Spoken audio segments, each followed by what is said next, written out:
We feel it's necessary to tell this to show how evil the Communist Party has really been in history.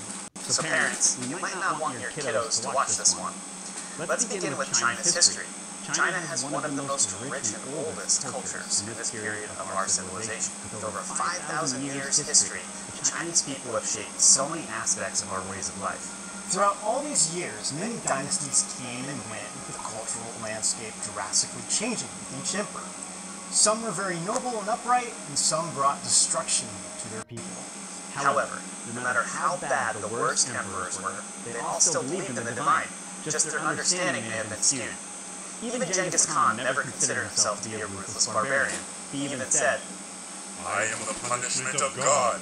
You had not committed great sins. God would not have sent a punishment like me upon you." So why are we bringing this up? Just to note that most of the Chinese wars throughout history were fought over land, religious beliefs, or control over a population. However, once an emperor gained control, he would have those people be a part of everyday society, just under a new emperor, and life would continue on. never before have the Chinese people ever faced a terror as ruthless and evil as Mao's Communist Party. Even the name of Chinese Communist Party in Chinese has satanic roots. The traditional character Deng means party or gang, consists of two radicals which correspond to the words promote and dark. So when you combine these two radicals together, it literally translates to promoting darkness. Even Confucius said, People who help one another conceal their wrongdoings are said to be forming a gang. or it could also be translated as a cabal. The goal of communism is to destroy belief in any kind of faith. Thus, without faith, the people would then turn to its ruling party as their new god. So how did China go from being the most deeply spiritual-rooted country to becoming the most atheistic and communist countries ever? Well, everyone, that is exactly what this episode is about. The rise of the Chinese Communist Party. Most historians think China's contemporary era started around the mid-1800s, which was during the Qing dynasty. China soon started to go through a westernization movement where they opened up trade with the West for goods and weapons. But internally, China started facing tremendous and painful turmoils. Many of the intellectuals got together to come up with ways of saving the country and its people. But with another war on the verge of breaking out with Japan and other national issues, their ideas only became disappointments, leading to despair.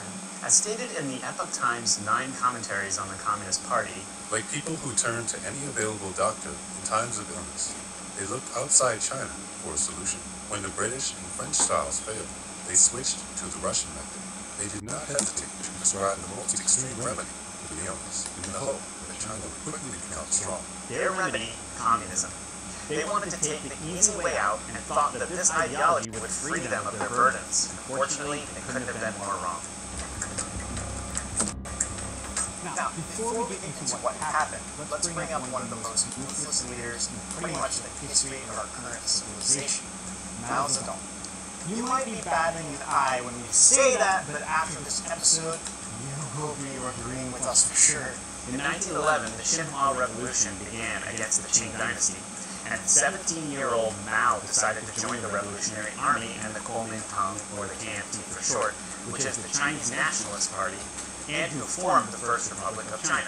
According to Fritz Springmeier, author of The Bloodlines of the Illuminati, Mao had wanted to go to a Christian missionary school, but they rudely threw him out because he was Chinese. Fritz said he never forgot this and vowed to get his revenge on Christianity and on God. So, we don't know for certain if this is true, but either way, it makes perfect sense why Mao turned to Leninist and Marxist ideology after the Soviet Revolution in 1919, and started to get members in the KMT to join his Chinese Communist Party.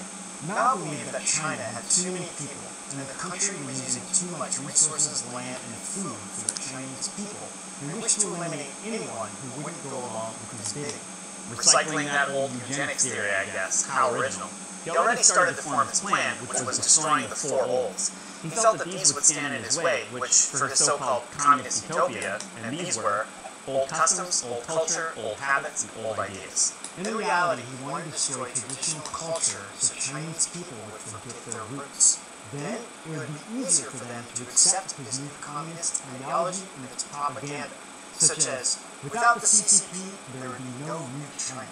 As for the four olds, for example, the old habits would be referring to our faith in the divine or belief in religion. If he destroyed this, then his new Communist Party would become the new God for the Chinese people, and they could force people to worship it.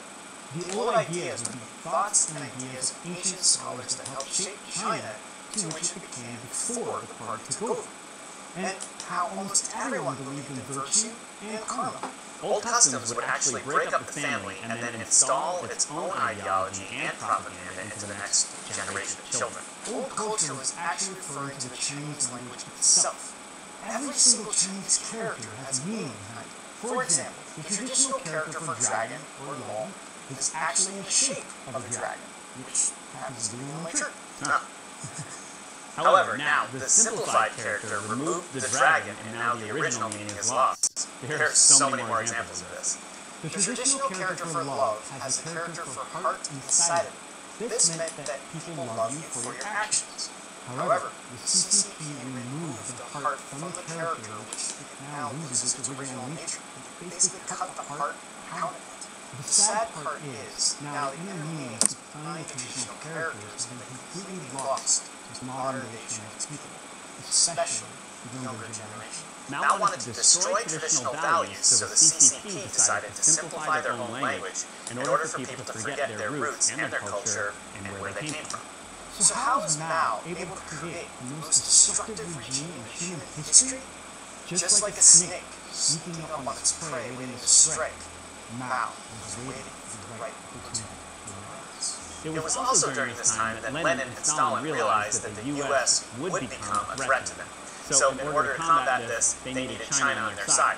So the Bolsheviks sent their representatives to China to start setting up communist organizations, and soon an alliance was formed with the KMT. Over the next 30 years, the CCP actually became an organ of the Communist Party of the Soviet Union, and Mao is receiving a monthly stipend of about 170 million from the Russians. Now, that may not seem like much in today's world, but back then, the average monthly salary of a worker in Shanghai at that time was around 20 yuan. Because of these meetings, Mao's Communist Party was able to experience very rapid growth, but still wouldn't be able to overthrow the KMT. So Mao decided he would support both sides, but secretly was trying to take down the KMT from within. Soon a civil war broke out between the two sides, and Mao suffered a heavy defeat at the hands of the KMT. His Communist Party was on the verge of collapse. Then, out of fear, it loudly proclaimed that, quote, Chinese do not fight Chinese, and promised to submit itself to the leadership of the KMT. Secretly, Mao was waiting for the right opportunity to destroy the KMT. And he didn't care who he killed to win, or what methods he used for that victory. It's basically like a warped version of the art of war. When World War II broke out, and China was at war with Japan, Mao took full advantage of the situation and concocted a plan so evil that would guarantee his victory over the KMT. Mao knew that if he had his troops fight the Japanese, he would lose. But if he joined forces with the KMT against the Japanese, the KMT would come out as the victors, and he wouldn't be able to take over China. So what did he do? He had his troops fight alongside with the Japanese against the KMT. To quote the 9 commentaries again here, The CCP exhorted people in the KMT-controlled areas to rebel, calling on workers to strike, peasants to make trouble, students to boycott classes, poor people to quit working, soldiers to revolt, so as to overthrow the nationalist government.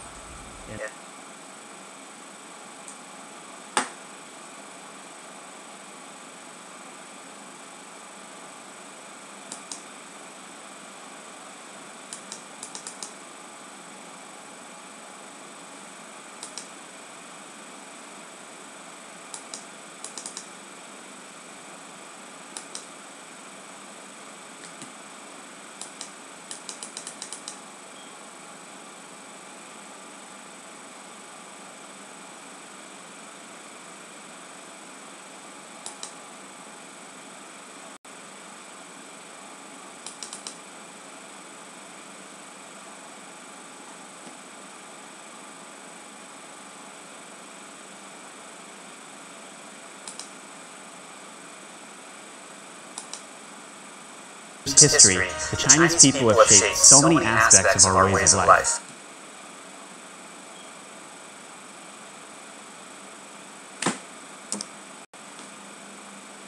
Throughout all these years, many dynasties came and went with the cultural landscape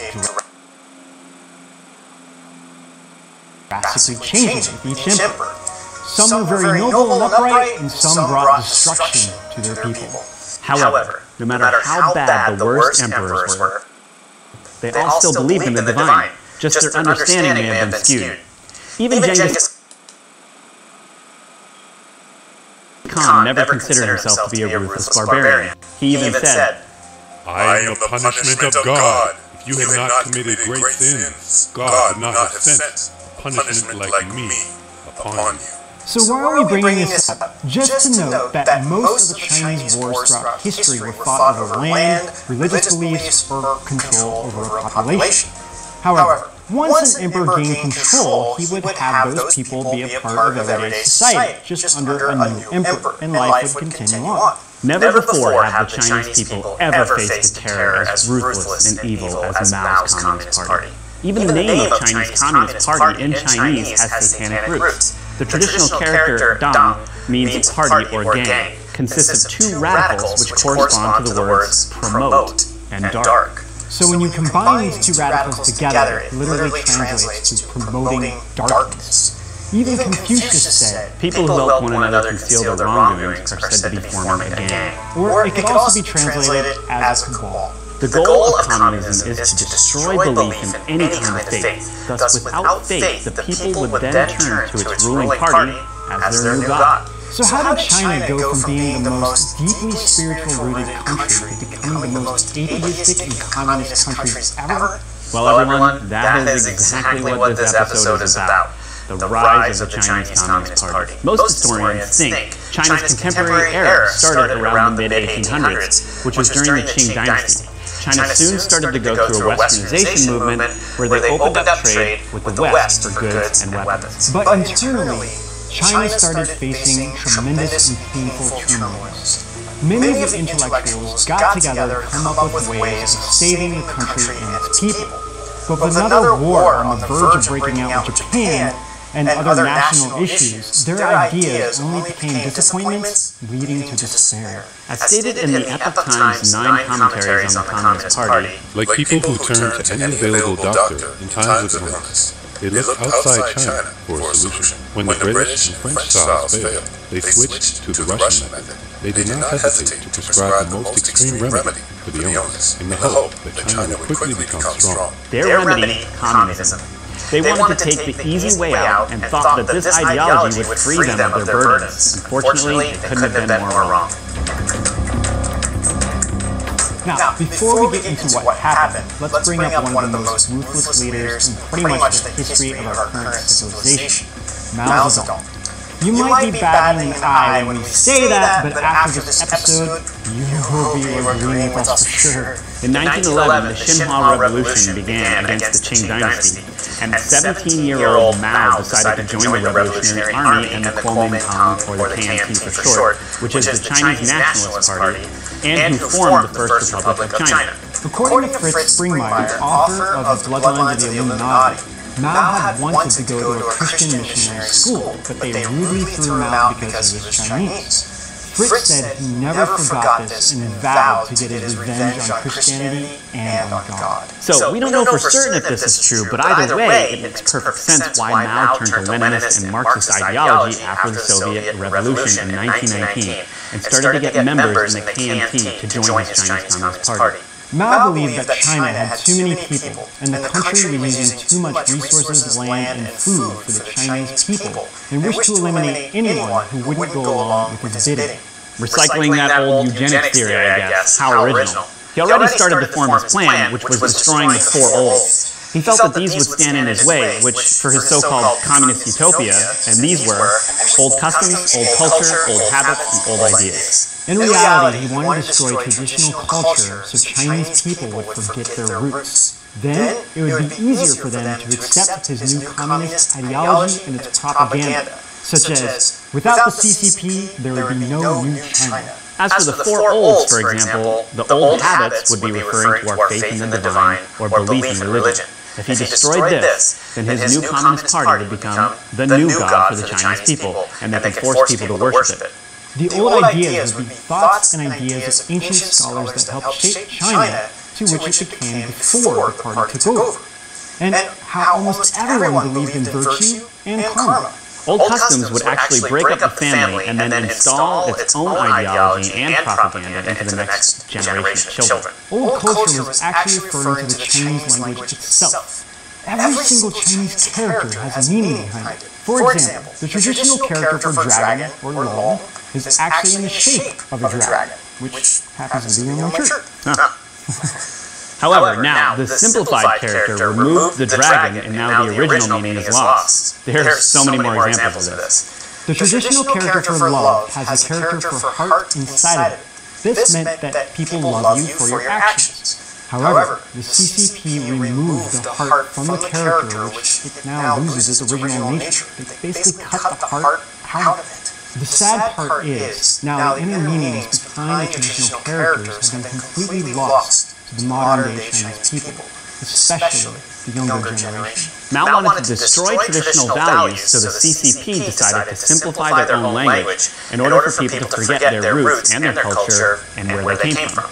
So how is Mao able to create the most destructive regime in human history?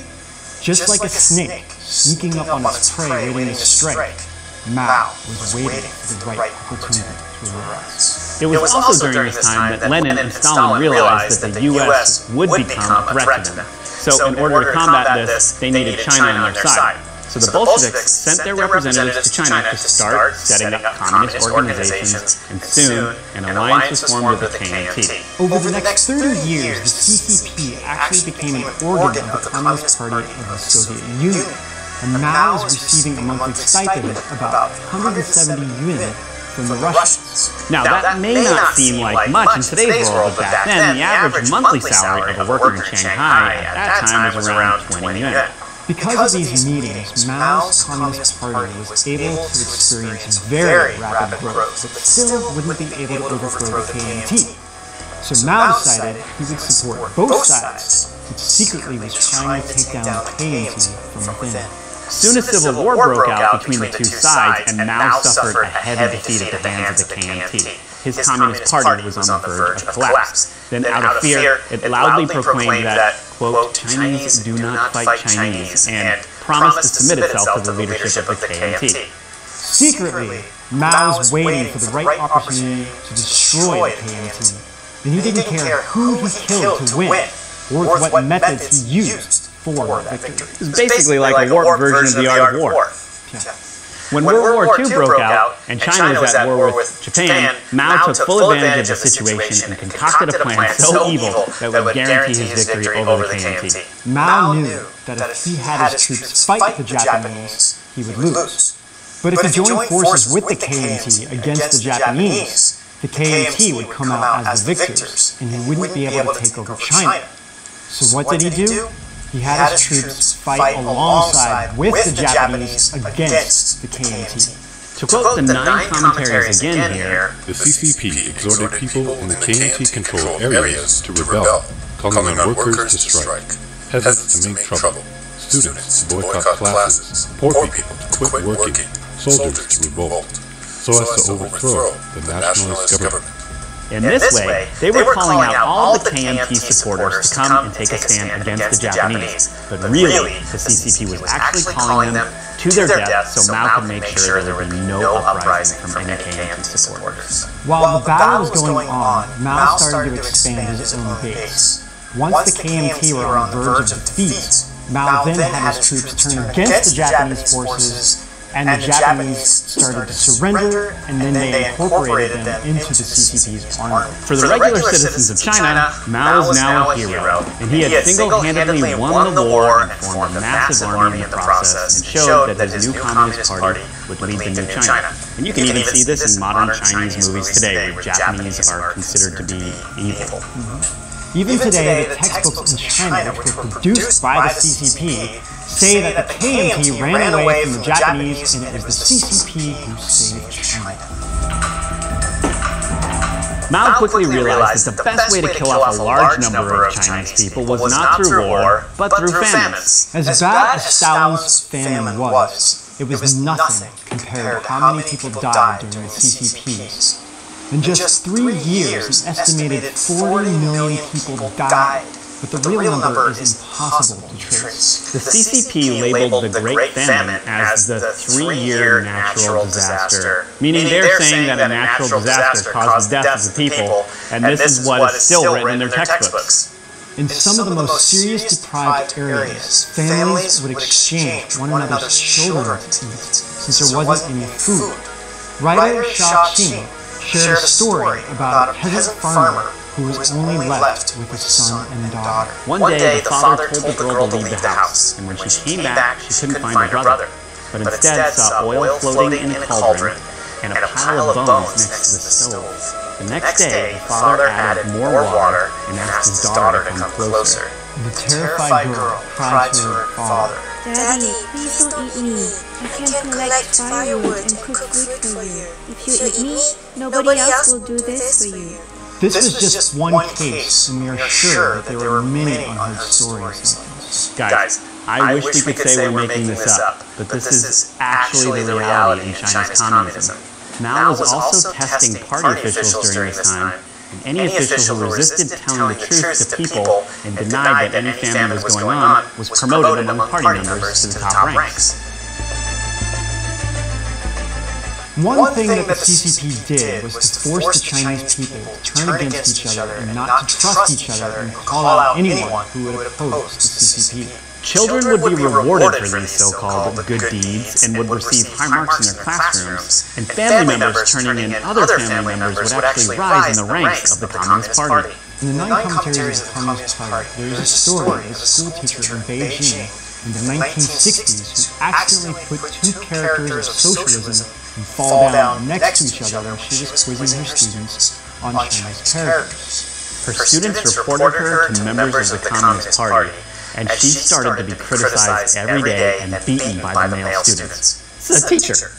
Her daughter even severed her relationship with her, and the only work she was allowed to continue on with was cleaning the toilets in the restrooms in the school. During the Cultural Revolution, it was common that fathers and sons would torture each other. Husbands and wives struggled with each other, mothers and daughters reported on each other, and students and teachers treated each other as enemies. Party nature motivated the conflict and hatred in these cases. During the early period of CCP rule, many high-ranking CCP officials were helpless as their family members were labeled as class enemies. This, again, was driven by party nature. Now that Mao had formed his Chinese Communist Party, he wanted to control and take over everything. China had more people than any country in the world. If people started their own revolution, they could overthrow it. He needed to make the Chinese so submissive of the party that they would even be scared to even think bad thoughts about it. This next story is one that's really hard to tell. It's about Lin Lin, the daughter of Zhang Zhixin, a dissident during the Cultural Revolution who became famous for criticizing and idolizing Mao. She was arrested and labeled as a counter-revolutionary who refused to reform. A person from the court said to Lin Lin that her mother was going to be executed and asked her how she felt about it. Lin Lin wrote later, "I was astonished. I did not know how to answer. My heart was broken, but I pretended to be calm, trying hard to keep my tears from falling. My father had told me that we could not cry in front of others, otherwise we had no way to renounce our relationship with my mother. Father answered for me, if this is the case, the government is free to do what it deems necessary." The person then asked the family if they would collect her body if she was executed. The father said that they don't need anything. She then described that they staggered along as they walked home in a howling snowstorm. Lin Lin then writes, "We did not cook. Father split the only coarse corn bun we had at home and gave it to my brother and me. He said, 'Finish it and go to bed early.' I lay on the clay bed quietly. Father sat on a stool and stared at the light in the days. After a while, he looked at the bed and thought we were all asleep. He stood up, gently opened the suitcase we brought from our old home in Shenyang, and took out Mother's photo. He looked at it and could not hold back his tears. I got up from bed, put my head into Father's arms, and started crying loudly. Father patted me and said, 'Don't do that, we cannot let the neighbors hear it.' My brother woke up after hearing me cry. Father held my brother and me tightly in his arms. This night we did not know how many tears we shed, but we could not cry freely. This story just destroys me every time I read it. In the book Enemy Within by Father Raymond J. DeJager, told stories of how the CCP used violence to terrify people into submission. He gives an example that the CCP invited everyone, especially children, with their teachers from local schools to all come to the square in the village. They then brought out 13 patriotic young men who were against what the CCP was doing. Someone then announced their so-called wrongdoings as an executioner came out on stage holding a sharp knife. The horrified teachers would then be forced to lead the students into singing CCP songs with lyrics praising the party and giving it the highest glory. As the children sang, the executioner would stand behind each so-called criminal and cut the heads off one by one. DeJager writes, Blood sprayed out like a fountain as the head rolls on the ground. The children's hysterical singing turned into chaotic screaming and crying. The teacher kept the beat, trying to keep the songs going, but the bell was heard ringing over and over in the chaos. He goes on to write, Communist soldiers came over, cut the victim's chest open, and took out their hearts for a feast. All the brutality was done in front of the children. The children went all pale due to the terror, and some started throwing up. The teachers scolded the soldiers and lined the children up to return to school.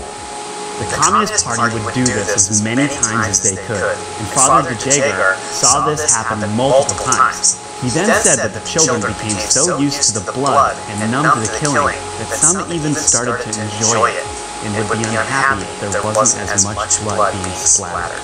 He also told stories of how he saw a man being skinned alive in public, how soldiers ripped clothes off 3 men and threw them into boiling water, and how the son watched his father being tortured with acid as his skin started to peel off, leaving only his head intact until he died. Violent attacks spread all throughout the country. Many of the new Red Army soldiers were the children who grew up watching the killings and torturing of others and enjoyed taking part in it themselves now. They would beat anyone who resisted the party, and they wouldn't even stop killing babies. They would brag that the best way to kill a baby would be stepping on one leg while holding on to the other, tearing the baby in half. In fact, the CCP loves violence and bloodshed so much that the flag itself is a symbol of its thirst for blood. The CCP said that it has been dyed red with martyrs' blood, which is why some Chinese people call it the blood red flag. Mao knew that the intellectuals of China would never accept his communist and brainwashed the Chinese. So he called on all of them to come together and help the CCP rectify itself. The movement was also known as the 100 Flowers Movement. See, on the surface, he called on them to have the great minds of China come together and freely speak their views in the name of freedom of thought and rectifying the CCP. What he was really doing was luring the snakes out of their holes, in which he wrote to his party chiefs. What happened next was that Mao was calling for an anti-rightist movement where he branded all of the 540,000 of them as rightists, and had the Red Army and even citizens take part in brutal beatings, arresting them, forcing them out of their homes, losing their jobs, and everything else to send a clear message that if you hold negative thoughts of the party, they will find you. In the memoir, The Past Doesn't Disappear Like Smoke, there is a quote from Mao boasting about the killings in which he said, quote, "What can Emperor Qin Shi Huang brag about? He only killed 460 Confucian scholars, but we killed 46,000 intellectuals." 150 years in the making. The ultimate evil specter. Lies, hatred, and struggle.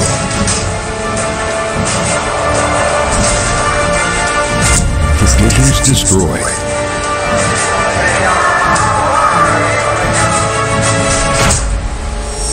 The deep state cult communism. The CCP became obsessed with violence so much that people who promoted any kind of violence were praised by the party. There's even something called the Guangxi cannibalism, where just normal citizens soon started to enjoy feasting on the bodies of their fellow Chinese beings. According to the many commentaries, In Wuchuan County, like wild dogs eating corpses during an epidemic, people were madly eating other people. Often victims were first publicly criticized, which was always followed by killing and then cannibalism. As soon as the victim fell to the ground, dead or alive, people took out the knives they had prepared and surrounded the victim, cutting any body part they could get a hold of. At this stage, ordinary citizens were all involved in cannibalism. Even more disgusting and demonic, if you can get any worse, was that people would drink alcohol and play games while they feast on human body parts. Even at the highest level of government organizations, cafeterias there would actually serve human dishes. Now, of course, all of you are probably thinking the same thing. Why and how could this even be possible, and what was the purpose of doing this? You have to understand that whether or not Mao was secretly a deep state pupil following the same path or becoming part of the Illuminati, as some people are saying, the purpose was actually to turn people into demons, so no god would ever accept them as humans anymore. Again, just like Marx, Lenin, and the deep state, Mao knew what religionists taught was real, and that Satan was real. It doesn't matter what we believe, they know this to be true. So they wish to destroy and ruin people so much that no divine being would even want to happen. People no longer believe in a righteous God. Demons, rotten spirits, and all kinds of messed up stuff will consume them with the goal of dragging people down to hell. The Communist Party even created a song about it that party members still sing. There has never been any savior of the world, nor deities, nor emperors on which to depend.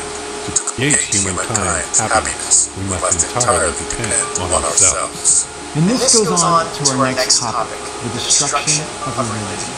Because China had such a long and rich culture, there were many ancient temples, historic artifacts, statues, and so much more. Mao knew that in order to fully complete his revolution, he had to destroy all of this. Before the Cultural Revolution, there were more than 500 temples and monasteries in Beijing, and almost every city in China had temples.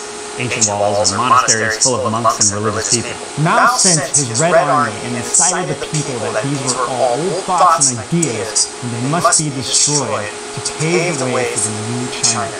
The people set out like a plague, destroying and killing anything related to ancient culture, religious covenant, or monks. They would force Muslims to eat pork, monks to eat meat and get married, and Catholic priests to either be exiled, jailed, or killed. If anyone refused, they would parade them around the town, sometimes without any clothes on, with signs that read, "To hell with the scriptures, they are full of shit." Over 11,000 Catholics were killed, and even some foreign priests were killed or jailed, with over 3 million followers of these religions arrested or executed. Then Mao created new organizations just as the deep state does, such as the Chinese Taoist Association, or the Chinese Buddhist Association, the Chinese Patriotic Catholic Association, and so on, with the agenda that each of these were being controlled by party leaders and not actual real religious people. This serves multiple purposes. One is so that they can keep an eye on people. Two is so that they can start to undermine it from within, forcing people to lose their faith in these religions. Three is for the party's own financial gain plus immunity. But no matter what faith you believed in, the party was always above any god or religion. If you pray at the dinner table, you must thank the party first before you have your food. Today there are religions in China, but they have to be approved by the party. Most of the teachings of Jesus have been removed from the Bible in China, which sparked an underground Christian movement, which is being heavily persecuted to this day. Also, the spiritual practice, Falun Gong, also teaches that there are divine beings watching over us, and that we must live by the universal principles of truth, compassion, and tolerance. This goes against everything that the party stands for, such as lies, corruption, and violence. So the party sees it as a threat to its very existence, since it's teaching people to be kind. Sadly, this is still going on today, affecting so many people in China and ruining lives, families, and forcing people to leave the country with never being able to see their families again. Now, some of you might be thinking, how and why were all of these evil communist people able to do what they did in history and kill so many people and get away with it? Well, even if you don't believe it, the deep state knows that Satan is real. They believe it so much that they worship him. We believe that Satan sent his demon army here to destroy mankind, God, and to create hell on earth, dragging the people downward. Mao was really the manifestation of a demon to carry out Satan's wishes, with the Chinese Communist Party being the root of all evil found in this world ever in history. And to give a total of the number of lives killed just by the CCP alone, it's 80 to 100 million. And that is just a very conservative estimate. Never has a bloodthirsty regime killed as many people as the Chinese Communist Party. From our research, it seemed that the Illuminati used communism as its evil force to turn our world into chaos, with the goal being, when we finally reach the end times, people would stop believing in God and the divine. This way, Satan and his Red Army would rule over the earth, and the deep state would be his servants, and the rest of us would become their slaves. Now, whether you believe this or not is completely irrelevant. Deep State's goal is to kill off more than 70% of the population to form their one world government and their one religion, which is Satanism. And atheism. But this isn't going to happen. Why? Because the divine force is stopping this as people are waking up and seeing the light in the darkness. They were blindsided, and now they're in a panic because they're losing this war. Also, a movement started in China after the persecution of Falun Gong started in 1999. Over 350 million Chinese people have now quit the Chinese Party or its affiliated organizations. So the battle is not over yet, and it's still going on to this day. According to the Epoch Times, how the specter of communism is ruling our world, Satan wanted to make our world complete chaos. So when the Messiah actually arrives, people will be too lost and hateful to even want to be saved. But as we said, things are changing and divine light is starting to shine through all of us. But China is doing some of the most hateful things on this planet, with organ harvesting of living people, its one-child policy, and even the large underground ring of selling babies for cannibalism, which I'm sure is connected to the deep state and a slew of other horrible things. Now, you might not believe this is happening, but this is what communism has been doing to the Chinese people. Turning them from the most spiritually and deeply developed and rooted people of faith on this planet to literally monsters that are capable of eating babies because they believe it will grant them everlasting youth. And of course, people, we're not talking about everyone in China. There are some really good people in China as well. And no one should be discriminating against them. They're living through this communist specter as an actual miracle. You can't get more disgusting than this. But of course, this is just a small number of Chinese people. But because of the Cultural Revolution, destruction of faiths, its promotion of cannibalism, and the lies which have brainwashed the Chinese people, it has turned the Chinese people against each other and forced them not to trust anyone. It's called party culture. This has become so normal that most Chinese people don't know anything about what happened in their own history. Take, for example, the Tiananmen Square massacre. Most believe that the students opened fire on the military first, which gave them the right to fire back on the students. Of course, this is not at all what happened. And of course, we're mostly just talking about the people still inside China, not the ones who came overseas and were able to see the truth. So, of course, we're not talking about all Chinese people. We're just talking about the ones still being brainwashed by the party itself who thinks it's true. I mean, people in the U.S. are brainwashed by our media. You can imagine if the Communist Party is in charge. But we'll go over all of this and more on the Chinese Communist Party persecutions in the last few decades in the next episode. We know this was one very intense episode. I mean, we were both tearing. I was tearing up when I was writing this, and when we were reading it, we were both hit. It hit us both really hard. It's rough. But the point of this was to really show how communism has destroyed our world, and to have you guys learn the real history of the CCP and its origins of communism. As hard as it is to watch, it's important that we understand the history, so to make sure it never gets this way again. And with that, we want to thank you guys for watching our series on communism. And don't forget, just like our Deep State series, our communism series has laid the foundation for innumerable offshoot episodes. We're going to be covering things like Darwin, Saul Alinsky's real impact on the world, organ harvesting, the Khmer Rouge, so much more. That's right, it's going to shed light on the true history that's been hidden from us, but that we owe it to ourselves to know. So hang on to your hats, Ben. And in the meantime, we'll see you guys out on the edge.